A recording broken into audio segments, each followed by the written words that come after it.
সপ্তাহের প্রথম কাজের দিন আর সেদিনই শাসকের শহীদ তর্পণ। শহর কলকাতার সব রাস্তা গিয়ে মিশবে ধর্মতলায়। ইতিমধ্যেই শহরের বিভিন্ন প্রান্তের তৃণমূলের কর্মী সমর্থকরা জড়ো হওয়া শুরু করেছেন।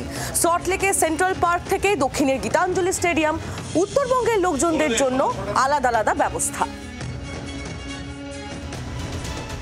আগামী বছর বিধানসভা নির্বাচন, তার আগে শাসক দলের শেষ শহীদ তর্পণ। ফলে এবার 21শে জুলাইয়ের গুরুত্ব একটু আলাদা। রেকর্ড সংখ্যক জমায়েতের লক্ষ্য নিয়ে এগোচ্ছে তৃণমূল নেতৃত্ব। তাদের দাবি, রবিবারই শহরের বিভিন্ন কেন্দ্রে পৌঁছে গেছেন লক্ষাধিক মানুষ। মূলত উত্তরবঙ্গ থেকে আসা কর্মী সমর্থকদের থাকা খাওয়ার ব্যবস্থা করা হয়েছে সেন্ট্রাল পার্কে। বানানো হয়েছে 7টি হ্যাঙ্গার। তাদের আলাদা থাকার ব্যবস্থা, ছোট ছোট ট্রেন করা হয়েছে এবং এই যে বিপুল সংখ্যক মানুষজনদের দেখভালের জন্য মেডিকেল ক্যাম্প, সেই মেডিকেল ক্যাম্পও করা হয়েছে সেন্ট্রাল পার্কে। কালকে এখান থেকে নর্থ বেঙ্গলের 6টা জেলার লোক, প্রায় 25,000 লোক এখান থেকে কাল ধর্মতলা যাবে। এখান থেকে ট্রান্সপোর্টের ব্যবস্থা করে দেওয়া হচ্ছে, করে যতটা সম্ভব কাছাকাছি আমরা পৌঁছে দেবো। দক্ষিণ কলকাতার গীতাঞ্জলি স্টেডিয়ামে মূলত মালদা মুর্শিদাবাদের লোকজনের থাকার ব্যবস্থা করা হয়েছে। তদারকির দায়িত্বে থাকা সুশান্ত ঘোষের দাবি, প্রায় 30,000 মানুষ এখানে জড়ো হবেন। মুহূর্তে আমি কসবার গীতাঞ্জলি স্টেডিয়ামে রয়েছি, যেখানে মালদার হরিশ্চন্দ্রপুর থেকে প্রচুর তৃণমূলের কর্মী সমর্থক তারা এসছেন এবং কালকে 21শে জুলাই সভা পড়াবেন। রয়েছেন মন্ত্রী তাজমুল হোসেন এবং প্রচুর মানুষ এখানে কিন্তু ইতিমধ্যে এসে পৌঁছেছে। 25 থেকে 30,000 লোকের থাকার ব্যবস্থা আমরা গীতাঞ্জলি স্টেডিয়ামে করেছি। আমার মনে হচ্ছে যে আমাদের অল্টারনেটিভ আরও কিছু চিন্তাভাবনা করতে হবে।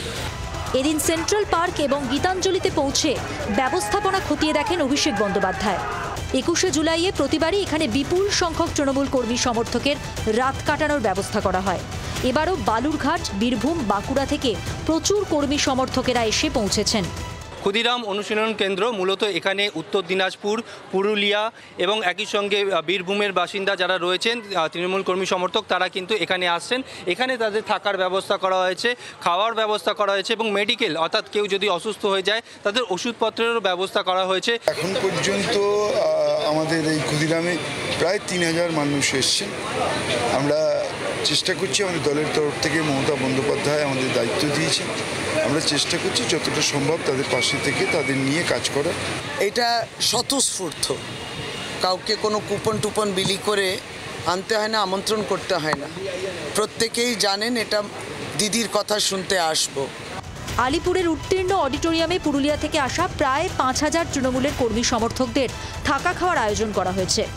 সকাল থেকেই কচুরি আলুর দম দেওয়া হয়েছে তাদের খাবারের জন্য এবং তারপর ভাত, ডিম এবং আলুর দম, ডাল ইত্যাদিও কিন্তু দেওয়া হয়েছে। সমস্ত দিক থেকে কিন্তু ব্যবস্থা করে রাখা হয়েছে প্রশাসনের তরফ থেকে এবং আগামীকাল সকালবেলাতে ব্রেকফাস্ট করেই এনারা এখান থেকে বাসে করে পৌঁছে যাবেন সরাসরি ধর্মতলায়। বিধানসভা নির্বাচনকে সামনে রেখে 21শে জুলাইয়ের মঞ্চ থেকে দলনেত্রী কি বার্তা দেন তা শোনার অপেক্ষায় জেলা উজাড় করে আসা এই তৃণমূল ব্রিগেড। ব্যুরো রিপোর্ট, জি 24 ঘন্টা। বাংলার আওয়াজ, বাঙালির আবেগ, জি 24 ঘন্টা।